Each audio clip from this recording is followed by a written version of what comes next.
Thanks for listening to the Lake Doctor Podcast. I'm your host, Susie Light. I get to share some stories and talk about our beautiful lakes with my friend, Dr. Nate Bosch. Nate, you got your doctorate from the University of Michigan in limnology? Yeah, that's right, Susie. Limnology is like oceanography, only it's the study of freshwater aquatic systems. On this podcast, we're going to dive into some lake science, meet folks who are passionate about our lakes just like us, and have some fun together as well. Visit lakes.grace.edu, where you can learn more about the topics in this episode and support the Lilly Center's work. In today's episode, we have Leslie Tharp, who's going to talk to us about water literacy at home, in the classroom, and in the school library, and even about turtles and bats as well. Turtles and bats? We're so excited about today's episode. The doctor's in.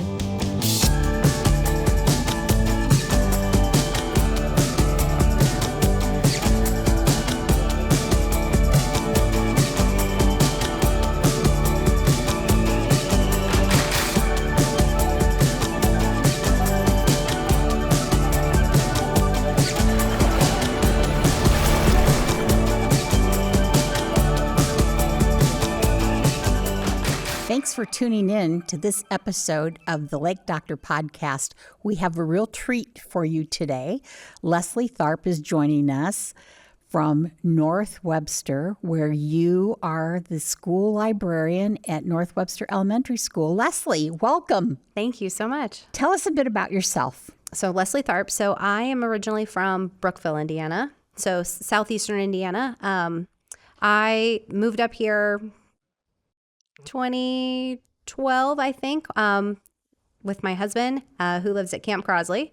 So we've got two boys, Asher and Emmett, who are 6 and 8. And you taught at Jefferson School in Warsaw? Yes. For a couple of years? 8 years. 8 years. Yeah. And then took a break and became a school librarian. What was that journey like? So I took off a couple of years to stay home with my youngest. And then when it was time for him to go back to school and I wasn't sure what to do, right before school started, I heard from Principal Lee Snyder there that he had a couple openings and one was the librarian. And I thought, ooh, that sounds fun. So we loved going to the public library and I thought, man, I could probably do that job. So applied for it and I'm loving it. So I think librarians tend to do a little bit of research. Do you like research?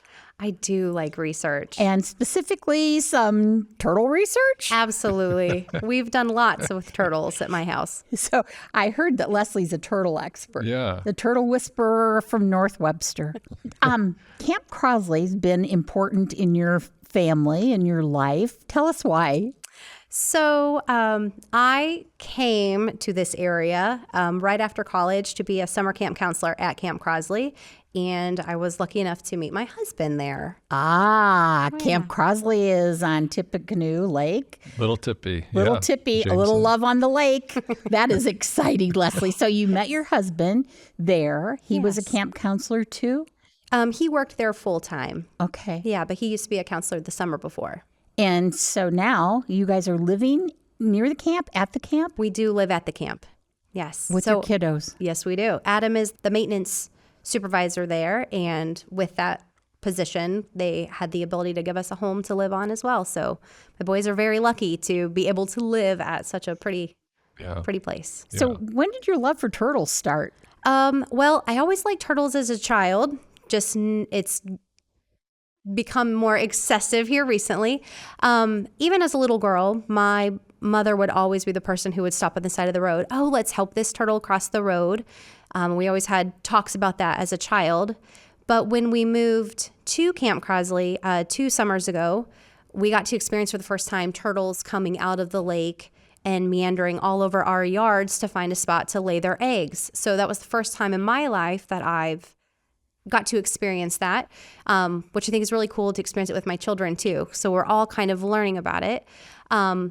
Through that, it started to, I would notice that the nests were starting to be destroyed by raccoons. The next morning when it would just be really, well, it upset me, but my boys definitely were so mad at, oh, those raccoons. But then we had that conversation, well, they need to eat as well, but what can we do? Which got us to research.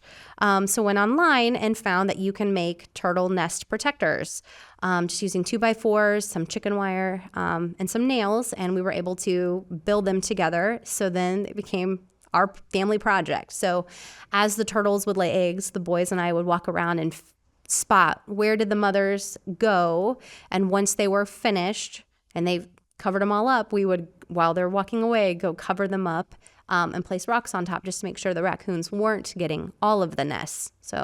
And then how long do you leave that protection up? So I leave them all year. Sometimes if the weather isn't warm enough, they wouldn't hatch. And through research, it said if they don't hatch before a certain time, I think it was September or the end of August, that they can winter underground and they will reemerge in early spring.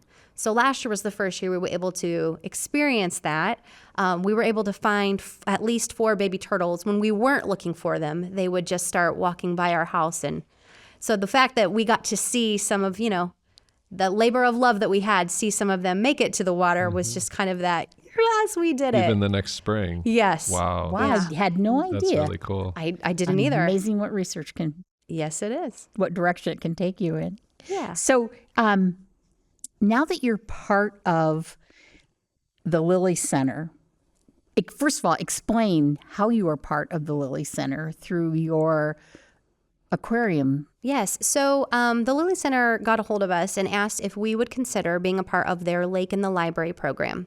And so they would bring us an aquarium to place in our library, and then they were able to come in and give lessons to all the classes, different age-appropriate lessons about different things, explaining the lake ecosystem as well as just understanding fish that we have in our lakes. So through that program, the kids were able to experience a lot of different things. And it was really cool to see, and even several of the teachers loved to see the direct correlation that the program had with the curriculum that they were expected to teach. Especially kindergarten was one where one of the kindergarten teachers came directly and like, oh, this is perfect. We're working on able to labeling diagrams. And that's exactly what they're doing, connecting the gills to the gills, the picture of the fish. So it was just wonderful to see that we were able to not only work on what teachers were expected to teach, but also using, natural things that are here in our environment. So that's a little bit of what you call lake literacy, isn't it, Nate? Yeah. Why is that important? So water literacy, we want to see grow with our kids in our community. So as our kids' generation becomes the leaders and decision makers of the future, they already have that basic knowledge of our aquatic ecosystems, lakes, streams, wetlands, those sorts of things. So they understand turtles and the importance of turtles. They understand the importance of taking care of these aquatic systems. And so they're even better cared for in the future. What's your favorite part about helping kids learn about lakes and turtles and the aquariums that you have at the library? I just thought it was fun. A lot of the kids became very curious about learning about the types of fish that we had in the aquarium. So they would be asking, can I find a book on a perch? Or do we have books about the largemouth bass that we had in the tank? And that was just fun to be able to get them to be interested in learning more about animals that we have here. I remember in the early years of the Lilly Center when we first started our aquarium program, and we started with putting these aquariums in classrooms. So it was the Lake in the Classroom program, and we still do that as well. And we would send along a small stack of books along with each aquarium. And we heard that from teachers like, hey, this really drives students to have a curiosity and want to learn from specifically nonfiction books, because younger kids often will love the fiction books, but nonfiction, it's a little stale, a little boring. But they would be so curious and stuff. So I can only imagine then with the Lake in the Library program now, with all of these books surrounding the aquarium, that's even a better context for learning. Oh, yeah. It even got to the point where sometimes students would even say, hey, can we read to the fish? So that was really cute, especially some kindergartners would love that. At the public library, they allow some of them to read with a dog. And so I thought it was really cute that they wanted to also read with our fish. So some of them would choose to, which was really cute since they're practicing learning to read as well. So Leslie, you were sharing before we started about how the curriculum that you're helping with matches the curriculum for each class. It doesn't surprise me because intentionally you made that as part of the Lakes in the Classroom, Lakes in the Library program. And did I hear that you won an award for that? Yeah, so you're right. Our education team at the Lilly Center is pretty amazing, headed up by Sarah and Grace and Ariel, do great work, as well as our students that work underneath them.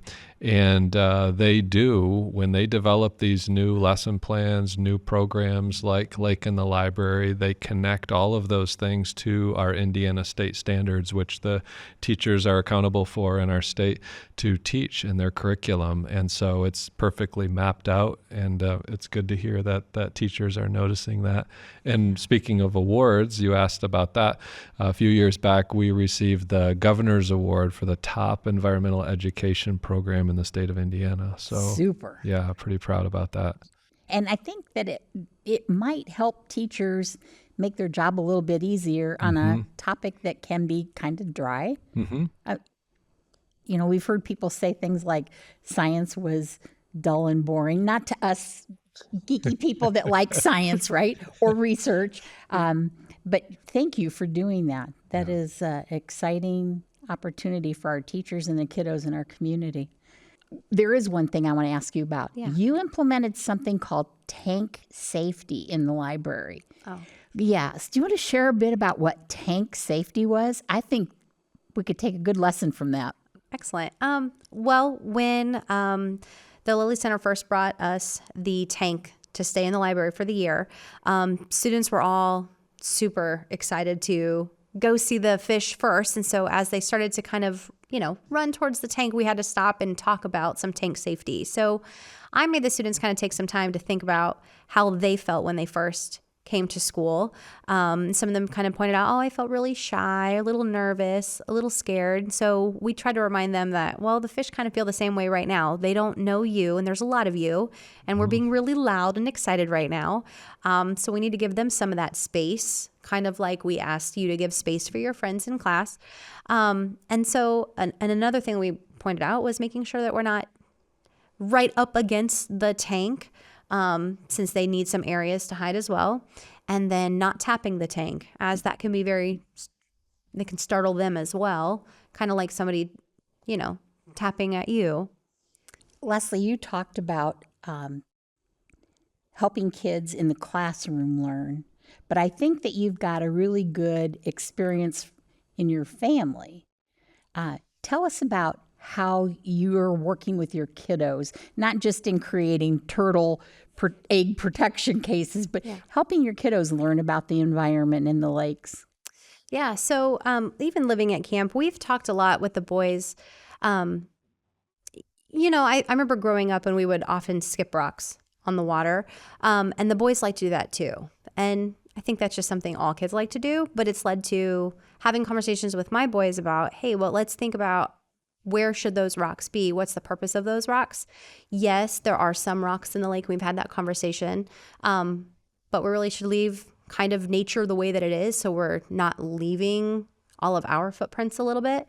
As well as, we always have those conversations about we want to make sure we don't litter as well. But sometimes the boys, especially with their daddy being the maintenance supervisor at camp, we always look at it as, whenever we see trash, we really should take the time to pick that up as well.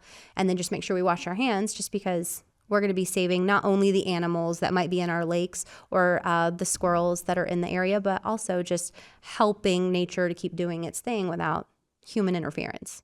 So Nate, we've talked about other things, weeds, fish, water.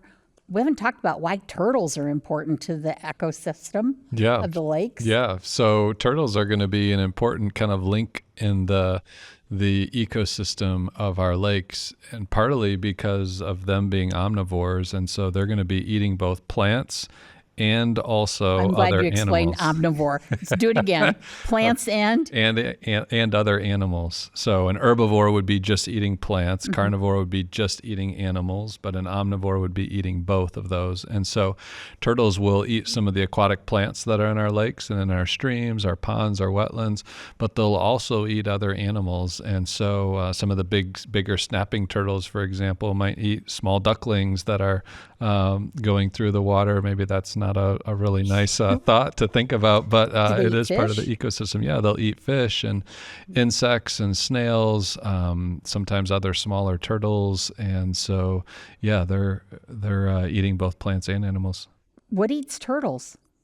Well, if they're a small turtle, if they're still in the egg, then they're prey, as Leslie has been talking about, for raccoons and foxes. Skunks can dig them up as well.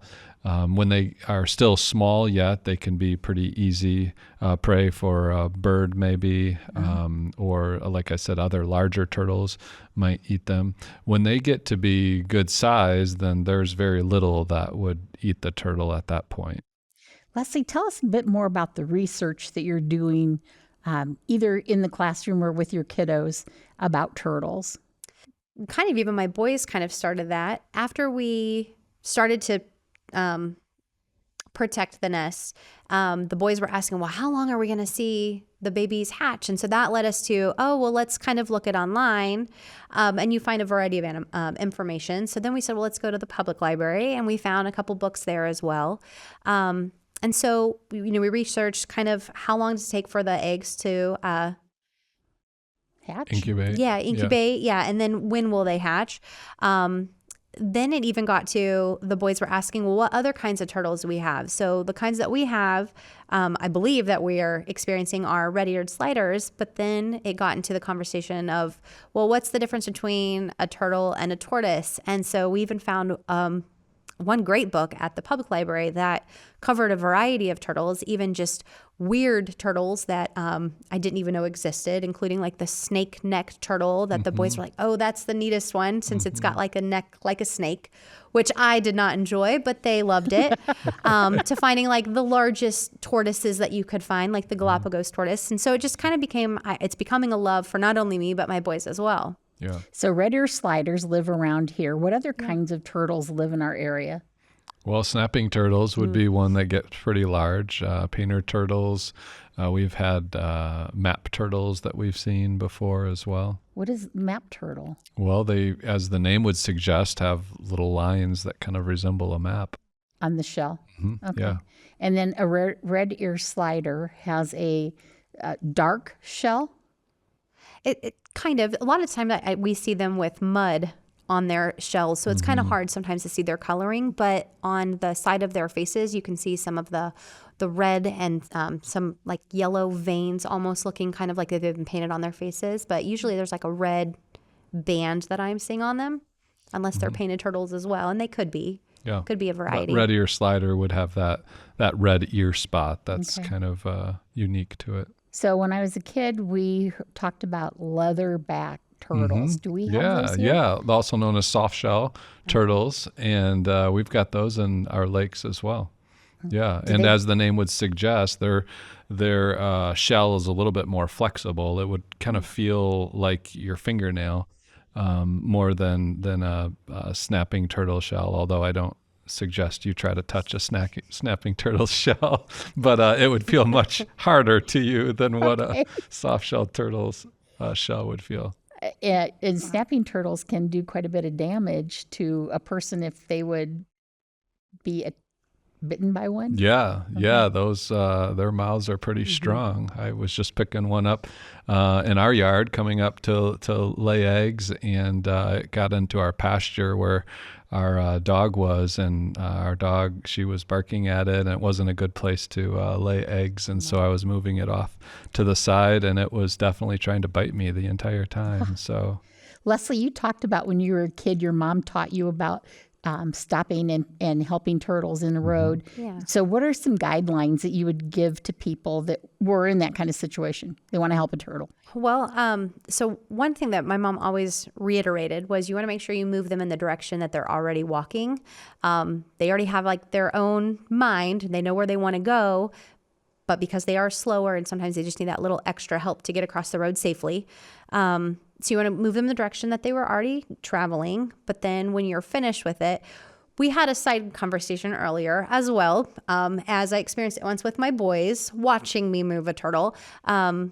We've learned to add the instruction of moving them to the side, holding them to the side when you're walking them across the road so you don't get any of their bodily fluids on you, as sometimes they become scared. Yeah. So the boys had a great giggle at mommy's expense on that one. But also when you're finished, making sure you wash your hands thoroughly, just because they can carry some diseases. Yeah, that's a good point. What kind of diseases might a turtle have that might impact human health? Salmonella, I believe, is one of the most, I guess, common ones that they can carry. Aside from a predator that might eat a turtle, are there hazards that turtles need to watch out for? Are there things that we can do to help turtles? Well, I would think across the streets, as you already mentioned, their nests are common, preyed upon by predators.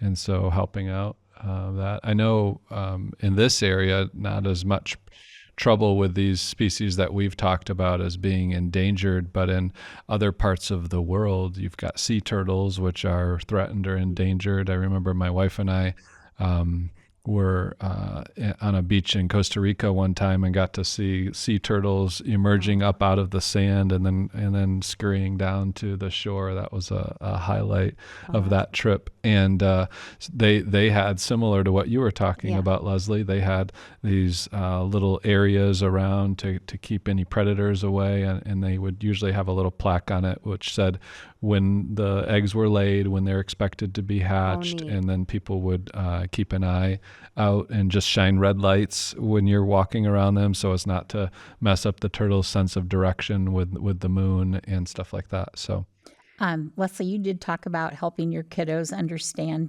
the importance of picking up garbage when they see. I was specifically thinking about, is there a propensity for turtles to be impacted by trash along roads, or might they try to eat something that they shouldn't because somebody threw something away? I think so. I would think just like any animal sometimes might try to test what it is. Correct me if I'm wrong, but I could see them trying to bite one. But we even have, areas of trash like the plastic rings, yes, that hold, your 6-pack of pop together. I know they talk about like in the ocean, sometimes those can make it into the water and they can get caught on different animals. And I've seen that. I would think that could happen even here in our lakes as well if, we left those kind of on the ground as well. So we need to be careful about our trash. Yeah. We need to point a turtle crossing the road in the same direction it was going. What else do we need to do to help turtles? Well, I think a big part of helping turtles is their habitat. When we've talked a lot about that on this podcast series, is thinking about wetlands and how can we care for wetlands and protect wetlands in our area, our lakes and streams as well, allowing those to be clean. At the Lilly Center, we say clean, healthy, safe, and beautiful.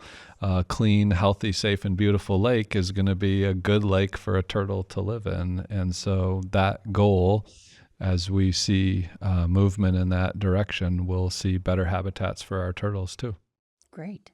Leslie, is there anything else that you'd like us to know about you or about turtles or about maybe your other hobby of researching bats? Oh, yes. So another area of nature that I'm becoming rather fond of protecting is bats. So living at Camp Crosley and right off of a lake, there is a large amount of mosquitoes, and as much as they are pesky for us when they bite, but it's also just kind of irritating. And then researching, well, what can you kind of do besides, adding chemicals to treat for mosquitoes?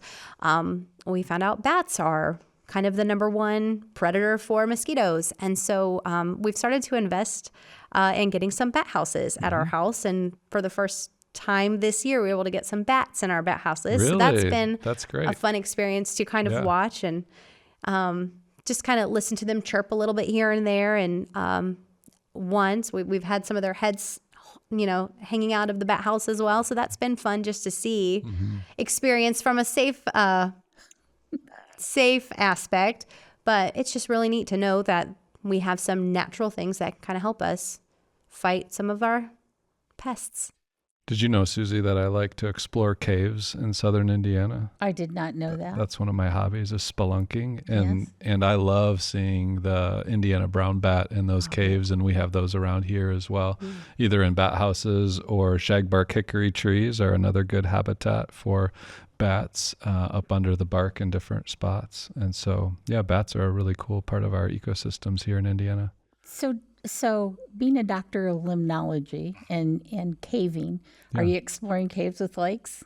Yes. Many of our caves in Indiana are what we call wet caves. And so they'll have a stream that flows through them, and some areas of ponding and stuff like that. I really enjoy taking students on adventures in caves. And it's an aquatic ecosystem, just like wetlands and streams and lakes. And so it's really fun. Cool.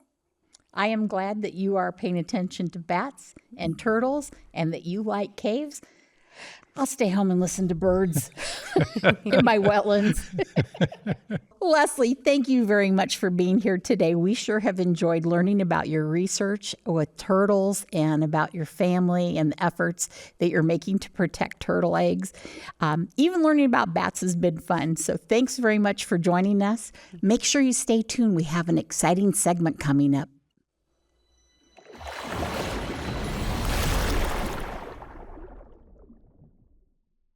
Hey there, I'm Dr. Nate Bosch, and with me here today is... Hi, I'm Emily. Emily works at the Lilly Center for Lakes and Streams. Tell us about your role at the Lilly Center. So I'm a college student in studying environmental science, and I work on the education team here at the Lilly Center. I've gotten to work there for 3 years, and I really love getting to talk to kids, whether it's in class or outside or even in their own libraries.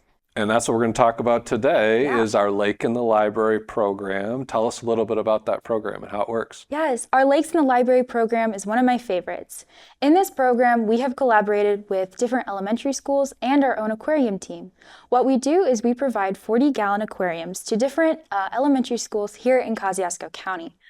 With us today, we have a 10-gallon, but you're going to have to use your imagination to pretend it's 40 gallons. Here with us today, we have one of those fish tanks. It's really cool because we get to use this fish tank as a focal point to talk to the kids about different environmental concepts that help them become water literate citizens and be good stewards of the really cool community around us. The particular lesson we're going to talk about today with you guys is the one that we use with a lot of our fourth graders. In this lesson, we introduce the kids to the aquarium and we talk about the filters in our aquarium. With our filter, we have 4 main parts that we talk to the kids about. We have a heavy black base that keeps the filter back in the corner of the tank. Inside the base, we have a core that connects the rest of the pieces. We have this sponge connected to our core and our base, and it kind of feels like a kitchen sponge that you might use to clean your sink, but it's doing an important job. Our filter also has an air tube that pumps in air. The air helps the filter start absorbing the water and pumping the water through this sponge, and that's how we can start cleaning the water. What's really awesome is our filters help take out the things we don't want in our fish tanks. For example, we don't want extra food, we don't want extra fish waste, we don't want any dangerous chemicals, and we don't want any decaying organic material in there. Decaying organic material, as the name would suggest, is decaying organic material. Organic material are things that once were living and now they're starting to decompose or decay. So in an aquarium like this, or even in a lake, we could have feces from the fish. We could have little bits of plants that break off and then they start to decay. That would be decaying organic material. It could be a little zooplankton or an algal cell, a phytoplankton cell that dies and it starts to decompose. That decaying organic material starts to then eventually give off nutrients as it decays. Things like nitrogen. One type of nitrogen, ammonia, that comes off pretty quick in the decaying process can be toxic to things like these fish in this aquarium. So as those ammonia levels start to grow, the fish can start to get sick. And so there's bacteria that live in those filters that they're called nitrifying bacteria, and they're actually moving from ammonia to nitrite and then eventually to nitrate. So ammonia is NH3, moves to nitrite, NO2, and then eventually to nitrate, NO3. And NO3 is not toxic to the fish like the ammonia is. And so moving it in that direction makes the water healthier for the fish to live in it. And those nitrifying bacteria live in nature as well. So the reason why we teach kids about filters is because we can make the analogy between the artificial filters in their artificial aquariums to the real life filters that we see in our environment. Here in Kosciuszko County, we have a lot of real life filters, and we call those wetlands. Yeah, so wetlands, sometimes we call them sponges or kidneys. It gets at the fact that wetlands, in terms of water, will absorb water and then slowly release it. You can almost think of a sponge. Emily mentioned a sponge in the kitchen. You could have a sponge that you get filled up with water and you set it on the counter, and slowly over time maybe a little puddle starts to develop where that water is slowly seeping back out of the sponge. Initially it soaks it all up and then it gives it back off slowly. That's what our wetlands do in nature. And so we have a big snow event that then melts, and a big runoff event as a result. We might have a big thunderstorm that moves through, and so we're going to let that water come into the natural environment a little bit more slowly into a receiving body of water like a lake or stream. It's also like a kidney. A wetland can absorb and filter out toxins, just like kidneys filter out things in our body that are not helpful to us. And so in the environment and in our fish tanks, we have these filters. It's really helpful to have both filters in our environment and in our wetlands because, like Dr. Bosch said, they help keep our ecosystems nice and clean. So Emily, in an aquarium like this, what happens if we have too many nutrients, like those ammonia and nitrate? If we have too many nutrients, it's not going to be the best conditions for our fish. If there's too many chemicals like that ammonia, it can chemically burn the fish if there's too much of it present in the water. So when we have too many nutrients, it can hurt the fish. It can also cause an excess growth of algae, and we would see algae start to grow all over the sides and surfaces of our aquarium. Since our aquariums are like models of real-life lakes, what happened to those lakes when they also have excess nutrients present? So some of the same things happen in our lakes when we get excess nutrients. Primarily, we're looking at phosphorus often in our lakes. And when we get more phosphorus coming in, we get more algae growing, just like in an aquarium and a lake, same sort of thing. Sometimes that algae can be toxin-producing algae and can be harmful to people and their pets. Also, excess phosphorus can cause a lot of weeds to grow, kind of like what we have here in our aquarium, but it can start to fill the whole water column and kind of choke out other things in our local lakes and make it hard to recreate in our lakes as well. So the moral of the story is that we love wetlands. Wetlands help keep water pure and clean as it moves into our lakes and streams. Just like in our aquariums, we love those filters because those help keep the water clean, keep our fish healthy, and have great programs like our Lake in the Library program. Thanks for listening to this episode of the Lake Doctor Podcast. Join us next time. It's bound to be fun. Listening to this podcast is just the first step to making your lake cleaner and healthier. Visit lakes.grace.edu for more information about our applied research and discover some tangible ways you can make a difference on your lake. We'll see you next time. The doctor is in.